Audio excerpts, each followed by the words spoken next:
Most of the greatest hip-hop records ever made never won awards. The microphones instead of cones are ice cream music orientated, so when hip-hop was original, never got heavy MTV rotation, and never showed up on greatest of all-time lists. Remix.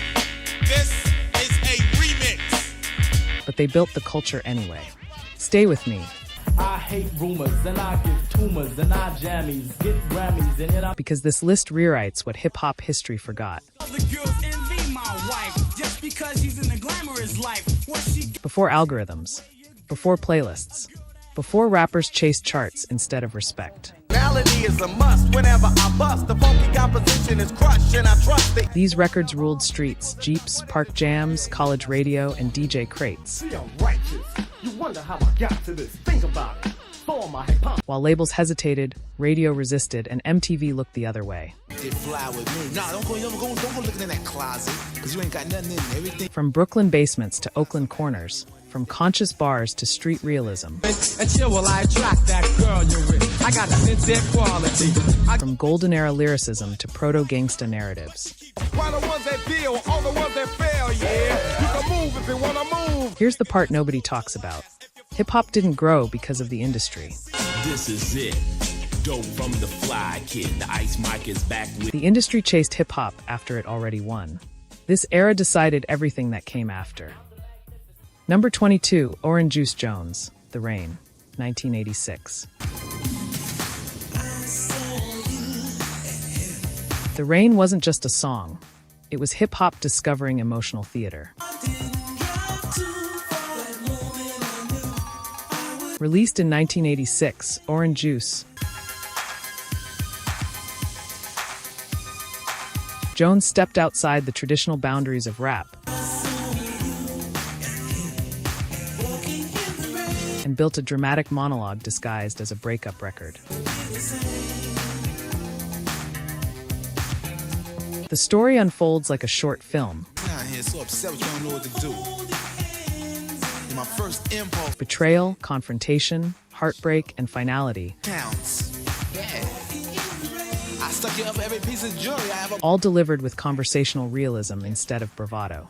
couldn't even pronounce. Now I can't give you nothing but advice. At a time when rap was still defining masculinity through toughness, Nothing. Now get on out here. Don't touch that Kool. Jones leaned into vulnerability, letting spoken word cadence carry the weight of the narrative. The record crossed over into R&B spaces and dominated radio. But its genre-blurring success caused hip-hop historians to quietly sideline it. Now close your mouth, because you cold busted. That's right, now sit down here. Its influence lived on through skits, narrative rap, I get your silk suits, Gucci handbags, blue diamonds. and emotionally driven storytelling that would later define artists like Nas and Scarface. This was raw lyricism before it had a category, I'm in the stove waiting for you. But listen, first things first, let me hang up that coat. and it opened the door for honesty to coexist with credibility. Number 21, N.W.A. Gangsta Gangsta, 1988. I'm the motherfucker that you read about, taking a life or two, that's what the hell I do. Before controversy became a marketing strategy, Straight out the 8 bottle, do I look like a motherfucking role model to a kid? Gangsta Gangsta functioned as street reportage. When me and my posse stepped in the house, all the punk ass niggas Released in 1988, by that time got rushed by security out the door, but we don't quit the song presented Compton life without filter, exaggeration, or apology. like this because of that hoot ride. N.W.A.'s wanted for a homicide. Ice Cube's verses weren't designed to shock outsiders. They were designed to reflect lived reality. Some gang banging, we decide to roll and we deep. There was no moral framing, no radio-friendly compromise, From the ladies, with 6 niggas in a car, are you crazy? She was scared just a cold documentation of environment and consequence. blues, cause I'm the type of nigga that's built to last. If you fuck with me, I put my foot MTV couldn't touch it, radio stations hesitated, but the streets played it relentlessly. away. Since I was a youth, I smoked weed out. Now What made the record dangerous wasn't violence, it was honesty. Hoping you sophisticated motherfuckers hear what I have. The West Coast had been speaking for years. I realize it's time for me But this was the moment it forced the rest of the country to listen. To the fort, sweating all the bitches in the biker shorts. We didn't get no play. The East felt it immediately, not as competition, but as a warning. Levi's is his only disguise. Built like a tank, yet hard to hit. Hip-hop was no longer regional, and realism was now unavoidable. Number 20, MC Hammer. Get It Started, 1988. Long before global superstardom and crossover fame, MC Hammer was a respected hustler in Oakland's underground. Get It Started captures Hammer at his rawest. Energetic, hungry, and rooted in street performance culture. Released in 1988, the record reflects grind mentality before the industry polish arrived. This was Hammer proving work ethic, not chasing pop acceptance. He sold tapes hand to hand, built his following through live shows, and treated hip-hop as a business before most artists understood ownership. When history rewrote Hammer as a pop phenomenon, records like this were left behind, but the streets remember this version. This song stands as proof that Hammer didn't lose credibility. He cashed it in. Number 20, Pete Rock and CL Smooth, The Good Life, Horny Horn Remix, 1991. By 1991, Pete Rock and CL Smooth weren't chasing trends. They were refining sound. The Good Life, Horny Horn Remix, feels warm, deliberate, and aspirational without arrogance. Pete Rock's horn-driven production wraps CL Smooth's calm wisdom and soul, Luxury, carefree, period. No time to waste when cash is all dead. making the record feel timeless instead of seasonal. As I still cling to my positive upbringing with the need to succeed, right? This wasn't party music or street reportage. It was reflection. The song didn't dominate charts, but it lived everywhere DJs mattered. Tough situation cuts like a knife in search of the good life. College radio, late-night sets, mixtapes passed between friends. Now, brother, all around the world, the husband and wife work night and day in search. Its influence carried forward through producers who learned that emotional resonance outlasts hype. This is the sound of hip-hop aging gracefully, without asking permission. Number 18, Kool G Rap and DJ Polo. Truly Yours, 1989. Truly Yours is cold, technical excellence with no wasted motion. Released in 1989, Kool G Rap sharpened street lyricism into a discipline, not a performance. There was no posturing here, just elite structure, breath control, Check it out, it's like this I dedicate to the girl I hate. It's a an internal rhythm that would become foundational for an entire generation. like him a lot, 'cause he's a big shot. The only picture you got is his mugshot. Before mafioso rap had a name, G-Rap was already writing the blueprint. DJ Polo's stripped-down production left space for every syllable to land with weight. The song didn't need hooks because the craftsmanship was the hook. I want to say something to this girl I know. She try to play me out though. Its legacy isn't in charts, it's in technique. You thought the drug dealing man was much better. Pussy always came and got you in a Every rapper who values precision owes something to this record. Number 17, LL Cool J. It Gets No Rougher, 1989. Should've give a brother time to move on. You better get another Vic to work with. By 1989, LL Cool J didn't have to prove anything to anyone. The way I'm getting flying, MCs are kleptos, and I resent those brothers who slept on. He already had hits, magazine covers, crossover appeal, You're cheap and weak, incomplete and offbeat. Cause it gets no room. and an image that reached far beyond hip-hop. And at nighttime, straight to the dome. It's like a pipeline, high speed, stronger than Most artists in his position soften their edges. LL did the opposite. tension is booty. Get the picture now, skip the rigmarole to give me a go. I'm bigger. It Gets No Rougher was a deliberate step back into the fire, WXYZ is bullshit to me. Rhyme to the rhythm of a what's a reminder that beneath the polish was still a battle-tested MC who came up surviving ciphers, not press runs. dab in your face. Do damage, I'm picking up the pace. My mic's like a torch when I'm walking. The record is stripped of safety nets. Oh God, out of order, I slaughter wax and make you suffer. Cause it gets no No pop hook to lean on. No radio-friendly compromise. buffer, suffer. I was holding back the man superior, right? You wanna take my title, yo, you be a Just bars, breath control, and aggression delivered with veteran confidence. jump, so I can serve you. You know the procedure. Listen to the man, intellectualize, visual. LL isn't chasing the younger generation here. Quick, cause I'm on some old ill shit. Capable of murder, but I never committed. He's standing still and daring them to step forward. The K, the L, the M, the N, the O, the P, the Q, the R, the S, the T, the U, the V. Every line feels like a checkpoint, reinforcing the idea that versatility never meant weakness. Man on a shake and bake and break the laws of gravity. And if you chew on, you get a cap. What makes the record powerful is its timing. Hip-hop was beginning to reward image over ability, Top weed before you pick up the mic to get fly. You need all the dope tactics that you can feature. and It Gets No Rougher pushed back against that shift. LL wasn't reinventing himself. Yo, nigga, you know I won't allow not now, no way, no how. Any form of disrespect. He was reasserting his foundation. The message was clear. It gets no rougher. Shut up. Now I got your attention. We're gonna drop Credibility still mattered, and it still had to be earned. dynamically. It's so automatically the way I articulate, full of originality. Chase chop 'em and This song didn't follow the moment. It corrected it.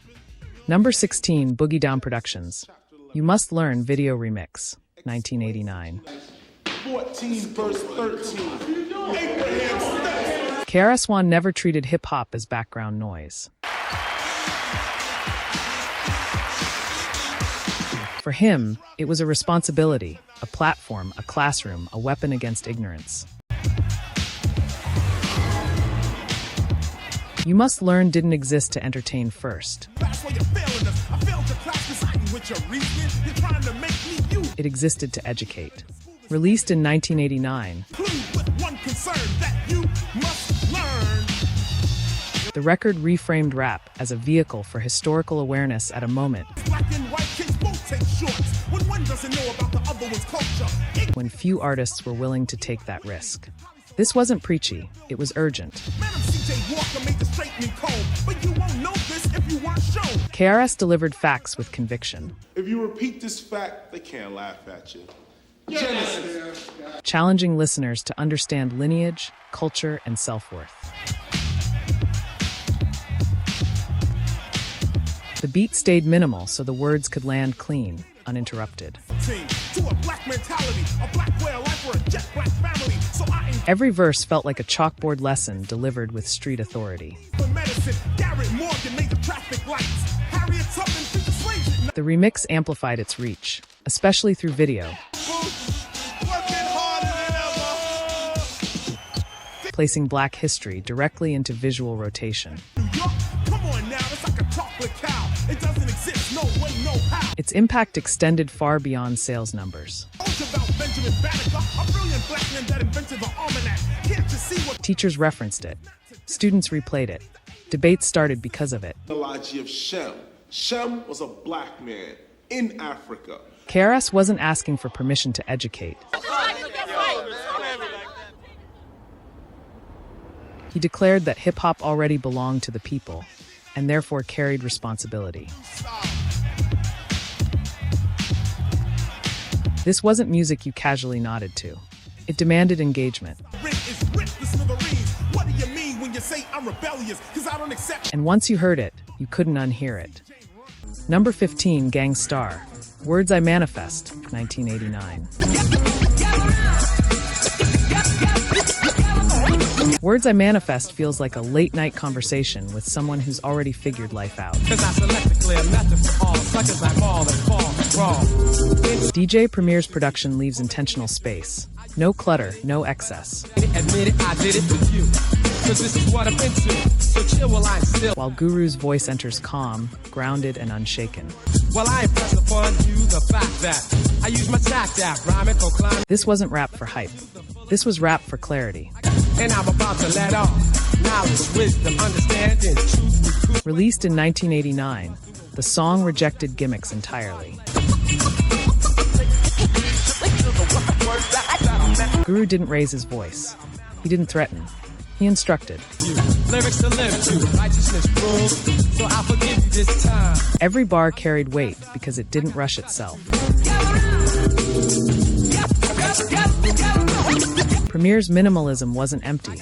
It was disciplined. Giving the lyrics room to breathe and the listener time to absorb. What this record introduced was balance. Strength without aggression. Authority without noise. It quietly laid the groundwork for what would later be called grown man rap. Think for a moment, okay? And then long before that phrase existed. Artists who valued restraint, reflection, and intention all trace their lineage back here. The power of words I manifest is subtle, and that's exactly why it lasts. It didn't demand attention. It earned it. Number 14, Ice-T. You Played Yourself, 1989. This wasn't a threat. It wasn't a fantasy. It was a mirror. Another album to make, great. Islam turned the bass kick up a bit. Ice-T mastered something rare on You Played Yourself. Bass, so just wait till the press shove a mic in your face. The ability to sound dangerous without raising his voice. I'm no authority, but I know the D.E.A.L. when it comes to Released in 1989, the record observes street behavior from a distance.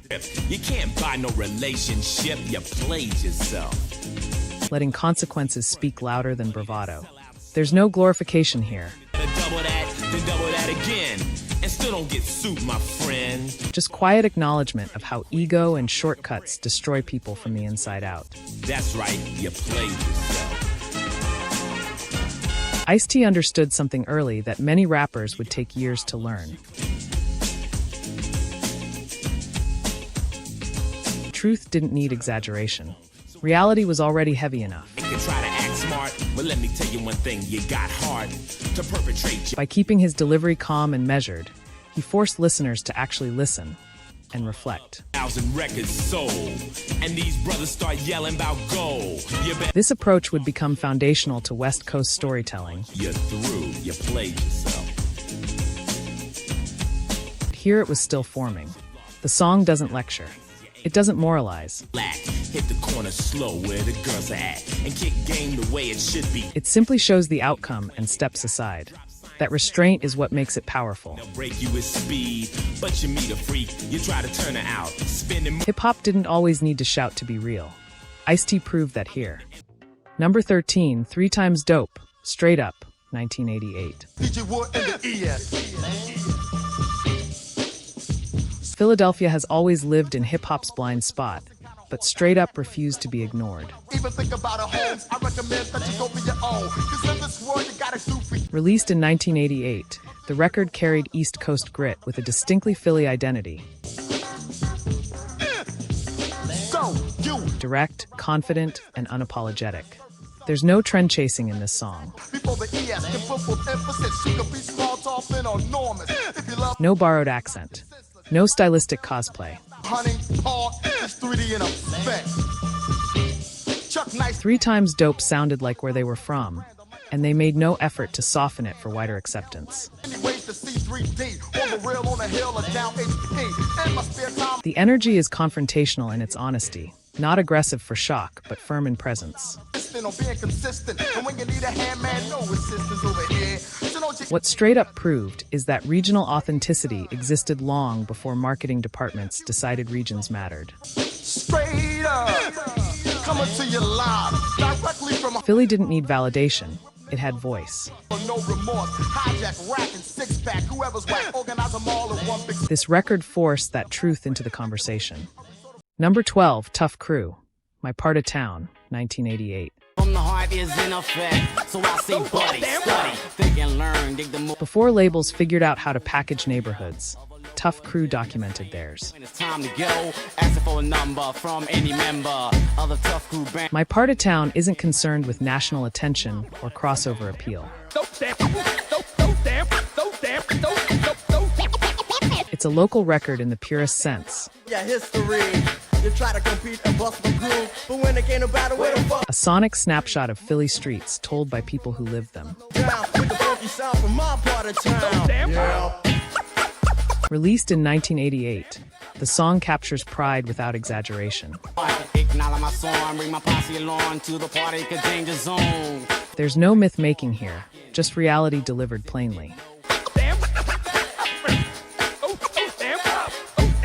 That's why it resonated locally, even as it slipped past mainstream history. Now the position is stronger, remain alert just a little bit longer. As I found you. This is regional authenticity before the industry realized it could sell regional stories. Here's a hint, a clue from the crew and too tough. All up in you with the formula. By the time labels caught up, records like this had already done the work. Another tune, a bar, a star. Know the pack is illin', chillin', billin', willin'. If you love forgotten hip-hop history and the stories behind the music, hit subscribe. Rewind Sonic brings back the legends the algorithms forgot. Number 11, Scarface. Mr. Scarface, 1991. Before Southern introspection was accepted, before it was fashionable, Scarface was already doing it. Mr. Scarface isn't built on bravado. It's built on survival, paranoia, consequence, internal conflict. Released in 1991, the song feels cinematic in scope, unfolding like a psychological profile instead of a street anthem. Scarface doesn't glamorize his environment.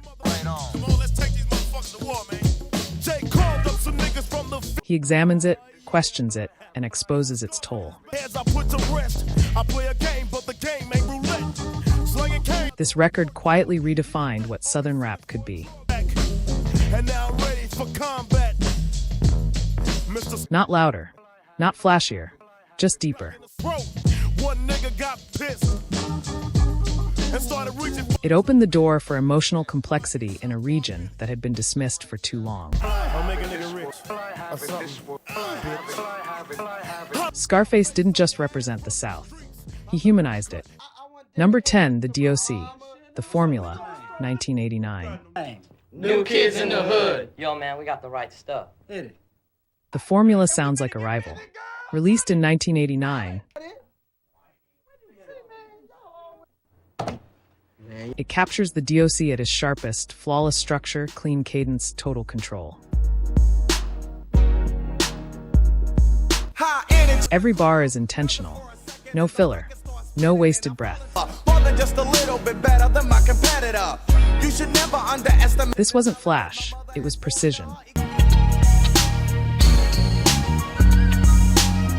The record showed what West Coast lyricism was about to become. You know it when you hear a funky record with potential. Be getting hyped for straight rockin' the. Then everything stopped. The tragedy didn't erase the impact, it concentrated it. You can hear the formula echoed in every rapper who values technique over noise. Wait, man, y'all ain't been together, man. Later, man. What's the group's name? Even without a voice, the D.O.C never disappeared. This wasn't just a peek. It was a blueprint frozen in time. Number 9, MC Lyte.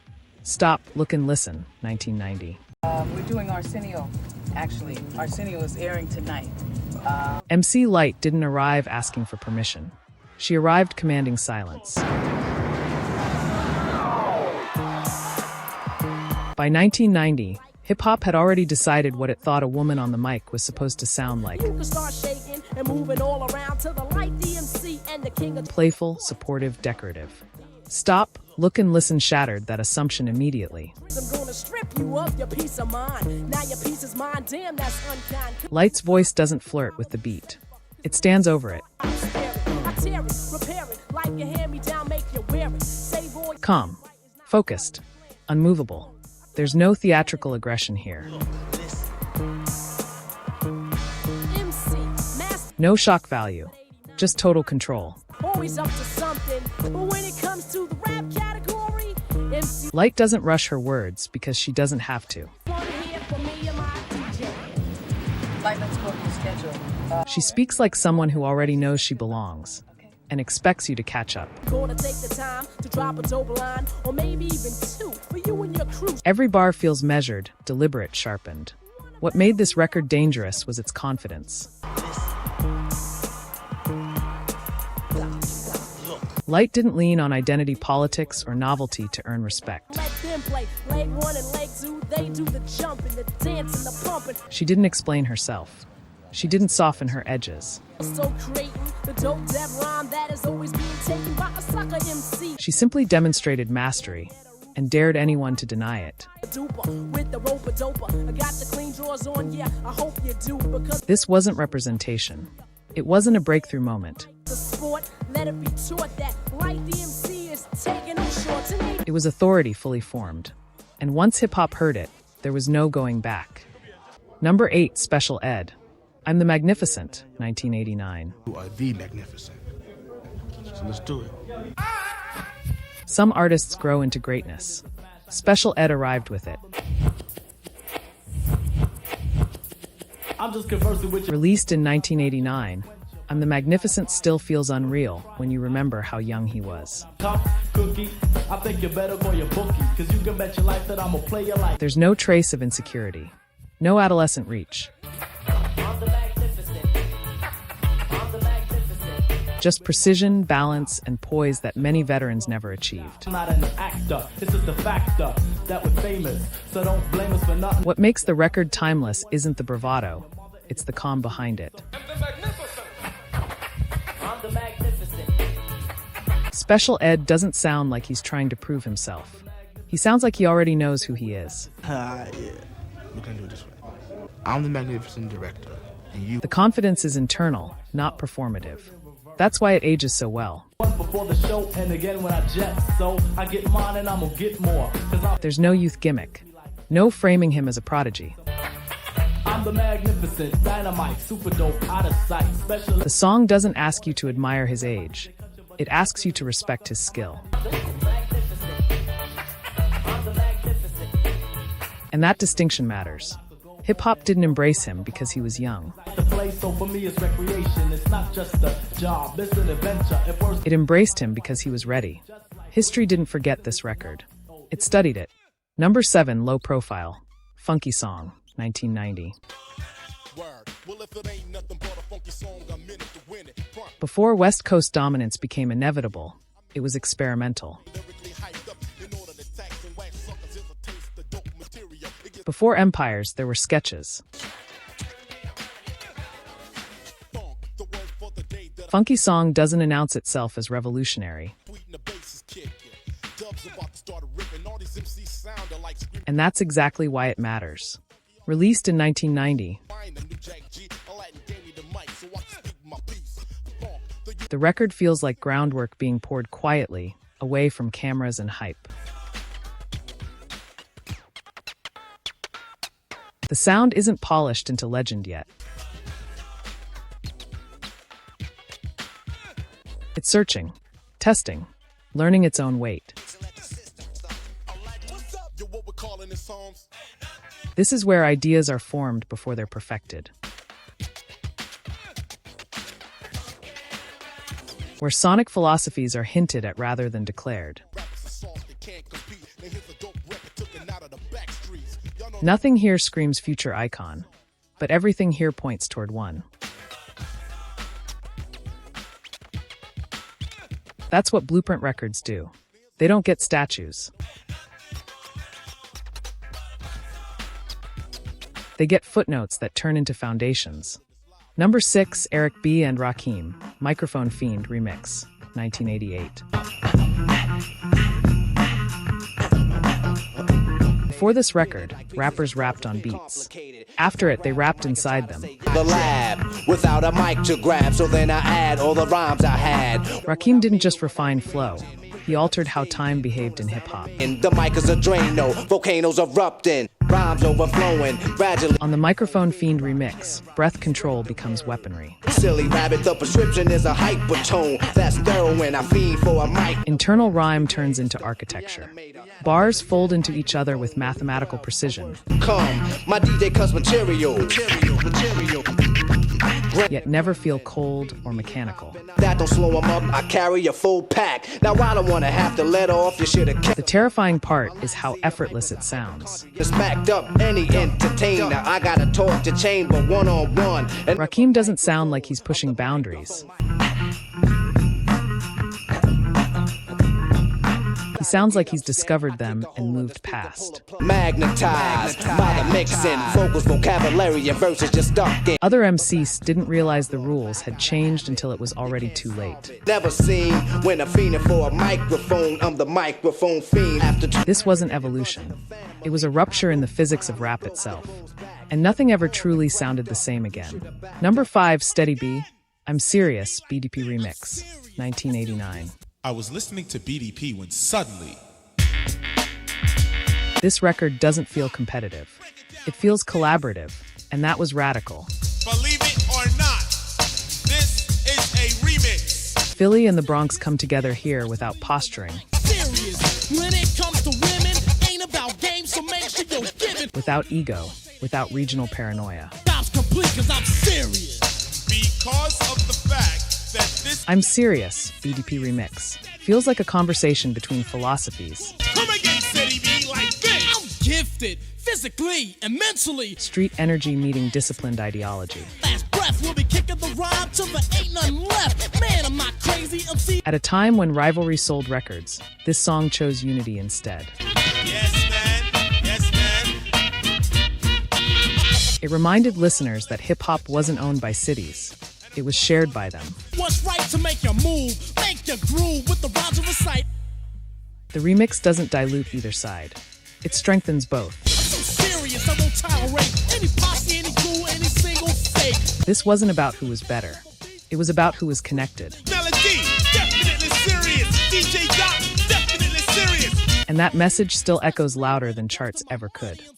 Number 5, Steady B, I'm Serious, BDP Remix, 1989. Yo, y'all see my new video, Glamorous Life, man? Stop that. This record doesn't feel competitive. It feels collaborative, and that was radical. Run it on down. Philly and the Bronx come together here without posturing, without ego, without regional paranoia. I'm Serious, BDP Remix. Feels like a conversation between philosophies. Street energy meeting disciplined ideology. At a time when rivalry sold records, this song chose unity instead. It reminded listeners that hip-hop wasn't owned by cities. It was shared by them.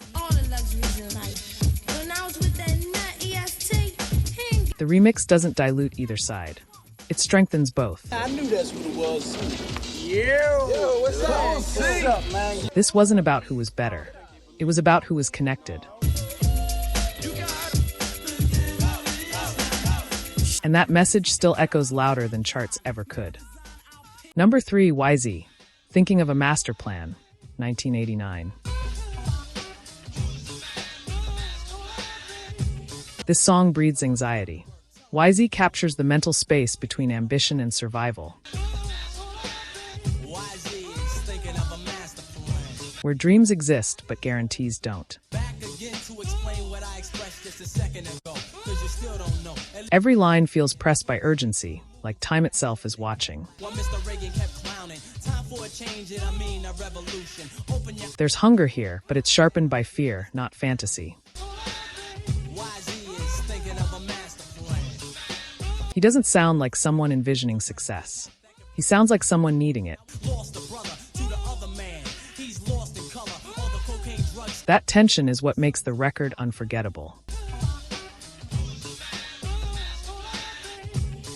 No escape routes, no safety nets, just motion forward.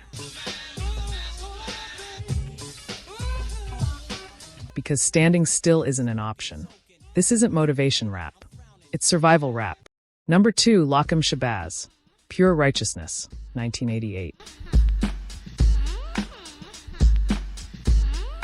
Before conscious rap became a category, it was conviction. Lakim Shabazz doesn't deliver ideology like a performance. There's no crowd-pleasing cadence. No commercial compromise. First I was living the life of a blind one. Now I'm sincere, polite enough. Every bar sounds lived in, believed, internalized. I came to tell you that you are not right for this.